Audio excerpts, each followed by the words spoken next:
What's going on, you guys? Brandon here, back with another video. Super stoked. In front of us, we have basically the ultimate things you need if you're a Batman Michael Keaton fan. We have the Mezco 112 Collective Batman figure. Super excited, and I'm really hoping I got a good copy. Big shout out to my buddy Brandon. Yes, another Brandon who also collects toys, who helped me acquire this piece. So I am very eager and excited to open this.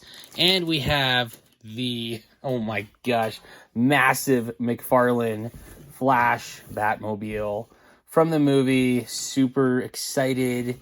And yes, I did get it at Macy's. Finally at Macy's. It paid off.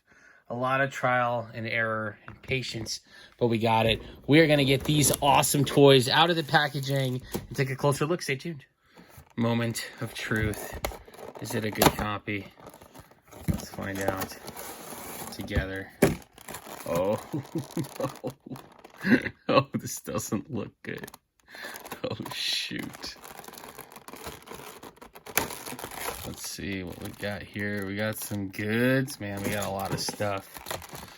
A lot of parts and pieces. But I really did not want for this guy to be doused in white. Let's see. Oh, dude. This is pretty bad. Well, I mean, it could be worse. This is so interesting. Oh, boy. Yeah, I definitely... Oh, okay. Magnets. Wow. This is going to be very interesting. This is like really squishy. Okay.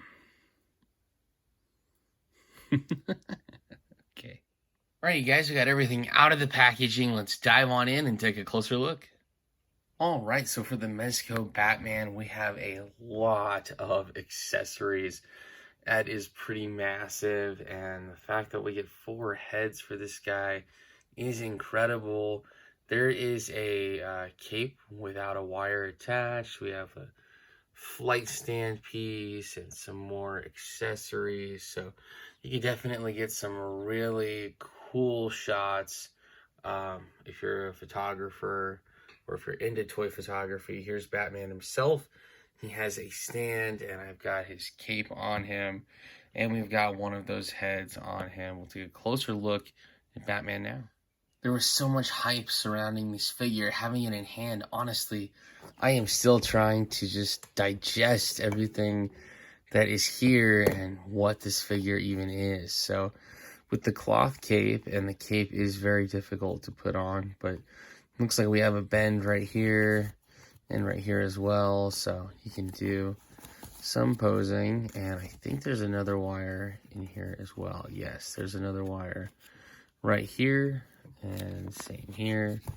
And I think there is, yes, one wire all the way at the end. So you can definitely make it look like Batman is doing something or jumping off a building.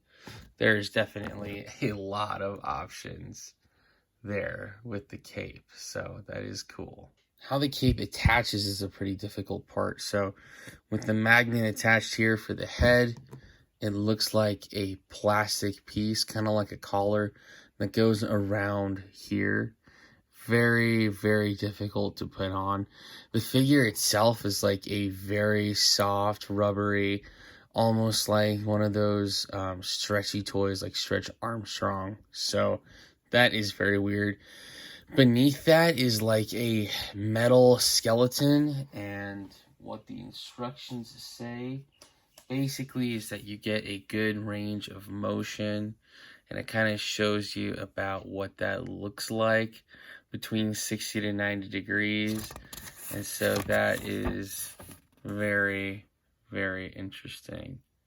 And they tell you how to assemble the cape. They tell you exactly what to do, but man, is it difficult to put that cape on. What else? Anything else? No. That's about it for the instructions. The other thing that I thought was really interesting with this figure was his eyes. So we have on this figure in particular with this head sculpt, we have in the back a mechanism for his eyes that allow you to see, and boy does that look interesting. See his eyes go this way or that way. Pretty interesting. Going this way, I don't see the movement too much. Well, there it is. Just takes some time. There, it's much more pronounced. But that is really, really interesting. And a lot of people have this issue with the cape, where the cowl just kind of basically sits higher up. That is a little troubling. But if you finagle it enough, you can get it to look like where it's almost flush. I thankfully on my suit, I don't have too much of a hard time here with the white. I'm probably going to need to do something on camera. It actually doesn't look too bad. In person, it's definitely, you can tell, it's like a white film over the whole rubber pieces. But I'll attempt to do some articulation. I'm, of course, going to be a little bit more cautious with this. This is my personal copy, and I just really don't want to mess them up too much. So the arms go out, forward. I mean, those gauntlets are sharp right here for sure. Goes back. There's a bend, twist at the elbow. Twist is very nice and easy. There's a full 360 at the wrist on a ball joint, so that is fantastic. His torso does bend. That is nice. That's a pretty good range of motion right there. So you can definitely get some really cool shots for the photography. Our legs go out about that far. That is pretty good. And forward. Forward seems incredibly tough with this leg. Let's see, with this leg. There we go. We can go forward. Must be the way the joints are structured, and I can't see it, so I'm not sure how it really looks.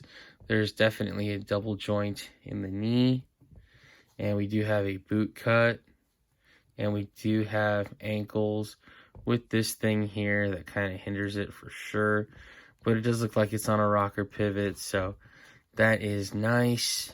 And all in all, a very interesting figure. Aftermarket prices were like crazy sky high for a little bit. And this thing was not cheap. So I think retail was like at least 100, maybe it was like 80 to 100. And then after that, everybody was paying 150 to 200 for this bad boy. And now the prices are finally starting to come back down. So all in all, it's just a very interesting thing. And man, we'll go through some of these accessories, but boy, this is probably the most interesting toy I have in my collection now. So here I have the cloth cape without any wiring in it, so that way the cape is just nice and relaxed when you put it on the figure. But I did want to show you guys how difficult this is. So we're trying to get this ring around that, and honestly, I feel like this is incredibly hard to do. So difficult. And, I mean, if this is what they wanted to do, how come the cloth cape goes inside the ring? Makes it almost impossible for me to attempt to get this to fit on there. In fact, I don't even think I'm going to be able to get it. I barely got the wired cape to go on. So yes, I will try to get this on, but it definitely looks really cool if you could do it. If I ignore that and I just try to slap on the magnet, it's not gonna work. Oh boy. So the magnet for the removable head is definitely a great piece. And then, like I said, of course, this is the one that you can move the eyes with the lever in the back.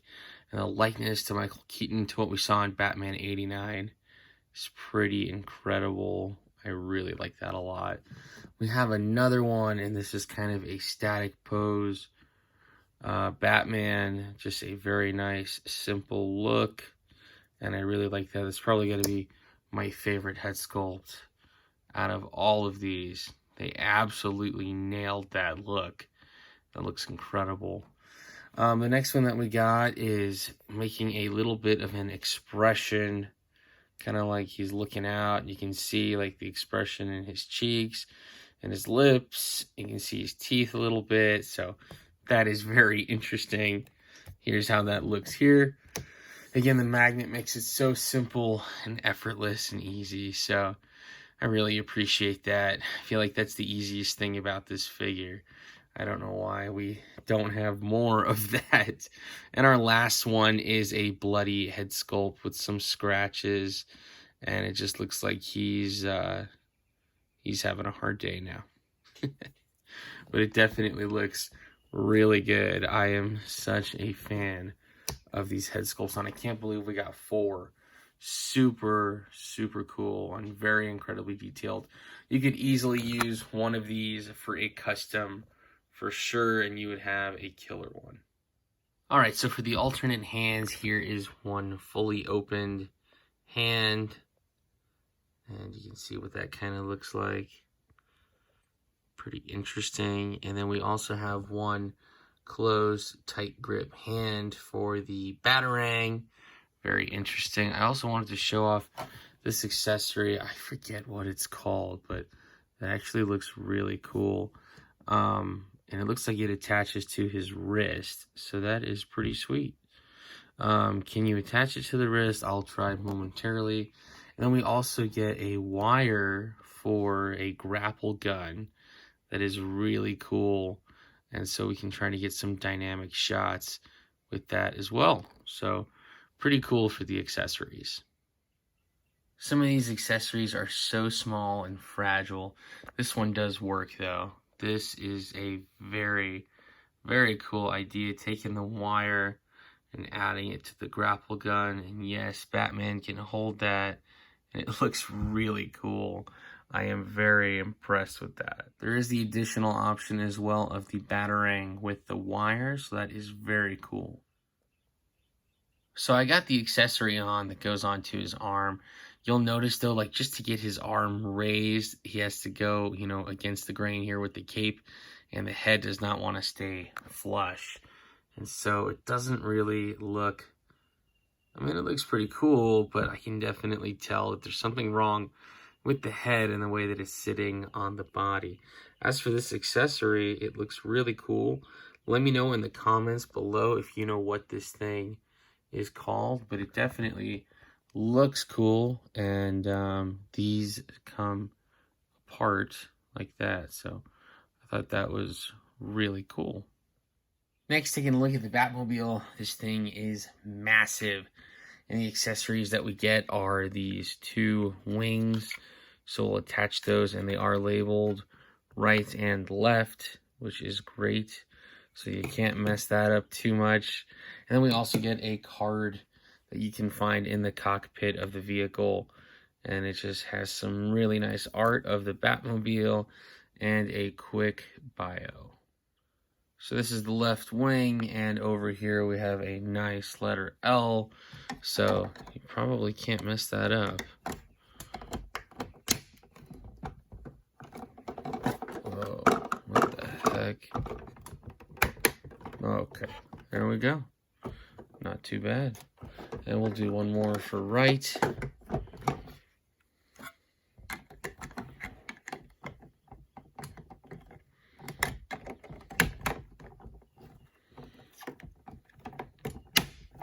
There we go.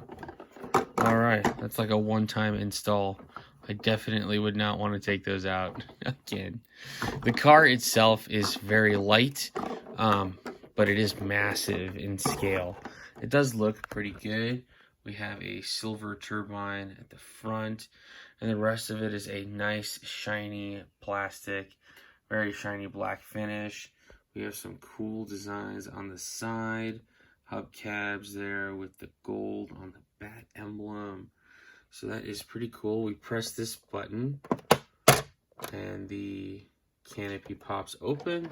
You can open it like this. You can bring it back and then open it up like that. So you definitely have some options there. Inside, there is not too much going on. Looks like all of the gauges are just painted silver. The steering wheel does not actually turn. There's one nice comfortable seat for Batman in there with some more silver buttons. So basically everything is black with silver buttons across the board. Here's one more look at those gauges inside the cockpit. You can see the whole dashboard. Basically, the only color used is silver. I definitely appreciate it, though. It's better than nothing at all. So at least we get something nice inside the cockpit and some kind of detailing. For the backside of the Batmobile, we have some very cool aesthetics.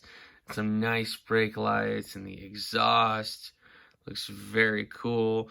I wish we would have gotten a little flame accessory piece to go in there, but I'm sure you can find one third party, and that's not a problem at all.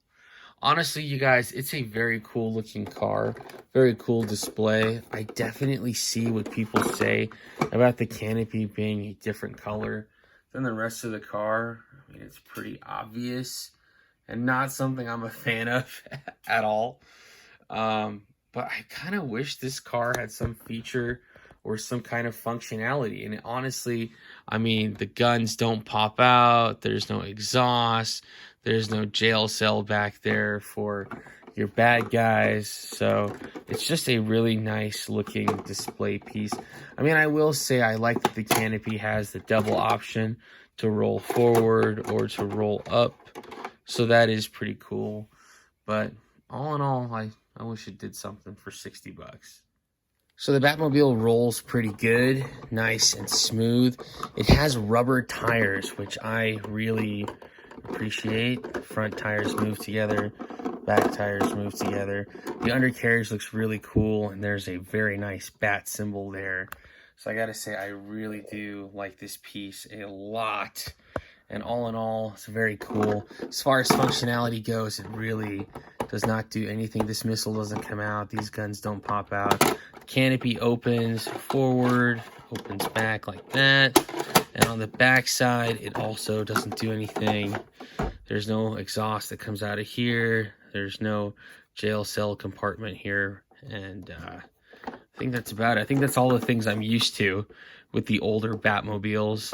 All in all, still a very nice piece. I just kind of wish it had some functionality, even if it was just the Gatling guns. But it's definitely a huge piece, great for displaying purposes. So here is the Mezco Batman inside the McFarlane Batmobile. Very difficult to do with that metal frame inside the figure, but I was able to do it, of course, without the cape, and it does actually fit very nicely. Of course, there's no problem with the ears fitting here, and it looks like he's the right size for this vehicle, so that looks pretty good. Here's the McFarlane Batman figure masked and how he looks inside the Batmobile. Honestly, that was a very, very tight fit. The only way it's going to work is if you tuck in the ears back there. Hopefully you can see that. But yeah, all in all, it does work. You can get his hand on the steering wheel. You can get one hand there on the dashboard. And it does look pretty cool. As far as the visibility for when you close the canopy, you can see inside it. It is a little bit difficult to see his head. But yeah, it's in there. He's there. And yeah, not too bad. Not too bad at all. Here's the unmasked Michael Keaton in the Batmobile, and that looks really good, and honestly was a lot easier to do, so I am very appreciative of that. Even this guy, his head barely fits underneath this thing, so this figure barely fits. I feel like if they would have made the seat just a little bit deeper, that would be a lot easier to accomplish, but all in all, it fits, it looks nice, and yeah, it closes well, and that's pretty good. Looks good. For a size comparison with our Mezco Batman, here he is with some of his previous counterparts. If you're a Batman 89 collector, this is definitely a must-have for you, and I think out of all these figures, he definitely has the best likeness to Michael Keaton, and I think all in all, really looks the part the most. I wish I had the NECA figure. I don't, but I can definitely say, standing this guy next to the others, you can see just how iconic he looks, like he was pulled straight from the screen. And here is our new Mezco Batman with the Sovereign Knight Batman and the Christopher Reeve Superman, both from Mezco. These guys fit in very nicely, especially that Batman-Superman combo. I think these guys look great together. And for one more comparison with our Mezco Batman, here he is with the Mezco Black Adam and Shazam. These guys fit in great. And here's our 1989 Batmobile with a couple of previous counterparts. We have the Spin Master 12-inch scale Robert Pattinson Batmobile, which I happily now own. And then there is the Bat Cycle from the Flash movie from McFarlane, and the 1966 Batmobile from Mattel. These all fit in very nicely together. And here's the McFarlane Batmobile with some of his previous counterparts. I gotta say, these all look really cool together. I am super excited and happy to be able to add the McFarlane one to my collection. We've got the 89 Toy Biz, the 92 Kenner Batman Returns, the McFarlane Batmobile, of course, 1990s Kenner Dark Knight Collection, and the 2023 Spin Master Batmobile. All of these look really good. I will say I wish that they made the windshield a little bit more screen accurate. The McFarlane one just didn't do it for me, and I think the Dark Knight Kenner Collection is definitely the right one. Even Spin Master did a really good job. So I'm not sure why that is. We don't get a lot of the features that we want with this Batmobile. I wish we did. But it does look cool, and it is massive. So it's definitely a great piece to have on display. Alright, you guys, that does it for this review. Thank you so much for watching. We have the Mezco 1/12 Collective Batman and the McFarlane Batmobile from the upcoming Flash movie. Super excited and happy to finally have these in hand. The McFarlane Batmobile was $60 for retail, and that Mezco Batman, that's a pricey one. 100, 150, 200. It goes for all kinds of crazy prices in the aftermarket. So it'll be tough to find a copy at a reasonable price, and then at that, a new one, you don't know what kind of copy you're getting. And I've seen some pretty bad looking ones on the internet. So good luck out there and be careful. Honestly, for me, there's not a lot of playability with these figures, but as far as like displaying them, there's definitely a lot of good opportunity there. So I'm happy to add these to the collection. Are they better than some of the previous toys that I have as far as playability goes? No, probably not, but they are definitely fun for me, and I'm happy to have them. Let me know your thoughts in the comments below if you're going to pick up or pass on either of these and what you're finding in your local areas. I would love to hear from you. Also, if you're excited to see Michael Keaton's return as Batman, let me know about that, your thoughts, your take in the comments below. Would also love to hear from you there. And as I find more new, cool, and awesome stuff, I'll be sure to bring it to you right here on the channel. Once again, I'm Brandon. Thanks for watching.